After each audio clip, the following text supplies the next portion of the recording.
Welcome to Spam Filter for Your Brain. Bite-sized ponderings on how our thoughts influence our behaviour and our lives. And because we're all connected, how our thoughts impact the world. I'm here to help people reconnect with their bodies and declutter their brains. And I don't believe that we should just magically know how our emotions and our thoughts impact our lives if no one ever teaches us. So let's learn this stuff together.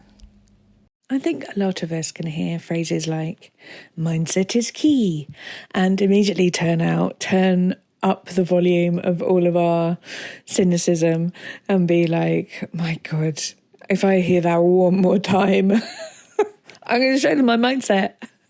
It's quite often the sort of response that I have to general overly trite self-care messages that can be boiled down to a single sentence. I feel like if my well-being was scripted by ChatGTP, mindset is key is probably one of the things that it would come out with that would make me want to throw my laptop across the room. And the really sad thing about it is I actually think it's true, which is, humans are complicated beasts. So one of the reasons I think I just wanted to sort of touch on a little bit today is for the cynics out there like me who might see all of the well-being stuff that we hear bandied around and both sort of believe it and then be a little bit disgusted, feel a little bit dirty for those ones that we do believe. And also just find it quite hard to apply to our everyday lives. And I just want to break down the basics of the fact that the reason why I think mindset is key, because that's quite often missing, isn't it? Mindset is key. Great soundbite, but how? It's always my question to most things. How does that apply to me? Mindset is key because it is our mindset that causes our emotions. And I don't know if you've noticed for yourself, but once you do notice it, it's hard to unnotice it, is that everything that we do in life is because we're trying to feel something or because we're trying to not feel something. It's because we're trying to move away from an emotion that we like, or we're trying to not move away from an emotion we like, trying to move towards an emotion we like. Hope you picked up on that one. Or try and get away from an emotion that we don't like. It's to try and escape away from things that we are not comfortable sitting around in. And I think that most of us are brought up to believe that emotions are just sort of puddles that we fall into along the way. I kind of have this image of us just sort of like flopping from one emotional trap to another. For all of the folks listening in England, I'm thinking of like a really scrabbly old towpath that has possibly a few potholes, and you're trying to avoid all of the mud and avoid falling into the canal, and there's a slippy bit and some rubbish graffiti, and there's just no way around it. We're getting splashed left, right and centre. It's sort of, basically, I'm describing to you the River Lee for anyone who is East London based. But that's how I picture emotions to be, that we just kind of we just have to go from one to the other when we realise if we're going to have to keep plodding forward, we're just going to have to do all of this emotion stuff. And all of our emotions are actually not just things that happen to us, however much we are sort of brought up to believe that our emotions are just like smells that we pick up as we go along the way. Our emotions are actually a sensation in our body which is caused by our thoughts. And if you think that is nonsense or just some sort of weird concept that I've just made up, I want you to imagine that you get up in the morning and you're like, oh, it's a lovely day, it's really sunny, my inbox is empty and I'm going to go and meet one of my mates in the park today. It's going to be really lovely. Chances are you're going to be feeling quite light, quite relaxed, quite happy, quite optimistic about things.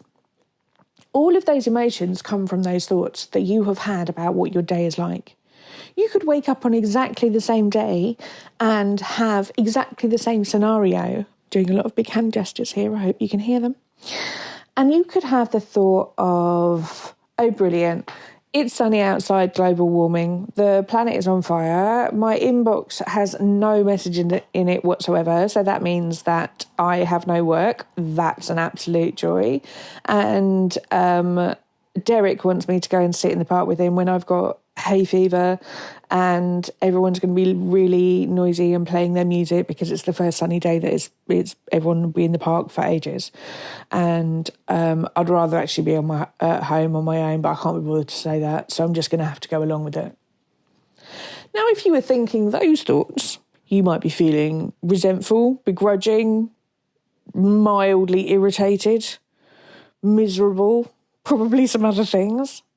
You have exactly the same scenario, but actually the emotions surrounding how your day looks are completely different because of the thoughts that you are telling yourself. And I don't know if you've noticed, but most of us have these enormous inner monologues that are going on the whole time. We have these huge scripts that are commenting on 72 things a second, as well as, judging the colour or the texture of something, to what we need to be doing next week, to what we probably should have done yesterday, to have you remembered to do that thing, to, the sensation of these shoes are slightly rubbing against my feet. Everything is going on all at once. And so to think that this mishmash of thoughts that are this going on in our head on a constant stream does not affect our emotions would be slightly downplaying the power of your brain. And once you start to try and notice the things that you are telling yourself, you will notice some of the emotions that are in direct correlation with those thoughts. It's a process, and it's something that, the more you do, the more you get to learn. But it is from these emotions and the emotional states that we're in that drive the actions that we take.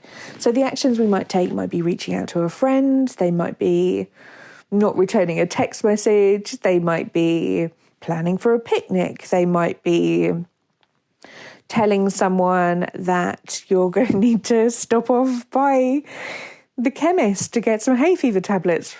It could be, heaven knows, I'm running out of weird examples for going to the park in this scenario.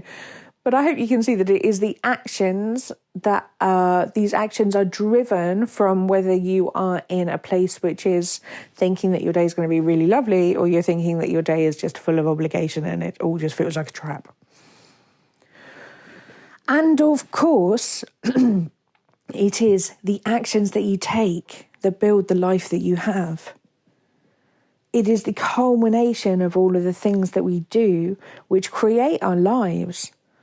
And so when people say that mindset is key, what I think it's just a little shortcut for trying to explain this great big old waterfall, that it is the thoughts that you have as part of your mindset, the whole outlook that you have, that causes the feelings that you experience.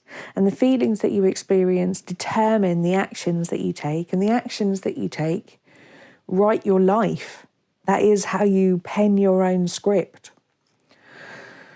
So this idea of mindset being key isn't just a throwaway, trite Instagram little meme that means nothing. It is actually fundamental to being able to work out how we can move our lives more in alignment with the things that we want. And if you can't quite work out what the thoughts that you're having are, sometimes it's worth looking at the results that you have and working backwards. Okay, so the results that I have in my life showing up for me right now were caused by these particular actions. What sort of thing might someone who was taking these actions have been feeling? And someone who was feeling that stuff, what kind of things would they be thinking? And then see if any of that relates to you. You can kind of work this down like a waterfall from your thoughts, or clamber it back up like a set of stairs and try and be a little detective around the edges of your life to try and work out, okay, so I'm here, and if I'm not enjoying it, or sometimes if I am, what are the thoughts that got me here in the first place? And do I like them? Do I like the outcomes that it has brought for me? I hope that you've enjoyed my weirdly creaky voice today. And if you would like help with any of this stuff, please do pop along to Self Care School. And I'd love to support you in the brilliant group. I'll speak to you next week. If you're enjoying what you're hearing on the podcast here, I would love to invite you to Self Care School. Self Care School is a membership site where we have group coaching calls every week. We have a whole load of courses that you can dip into for whatever suits your needs. We have courses on confidence, body image, timekeeping, how to manage big emotions, overwhelm, loads and loads of stuff in there. You can kind of pick out whatever you want to work on. There is a big library of workbooks, which includes journal prompts and questions for you to be able to apply this work to your own life. And we have the most amazing community where people support each other, we learn from each other, and you get to work alongside people with quite often very different life situations to your own, and we learn so much together in community. If you would like some more of this, please do hop over to selfcareschool.co.uk.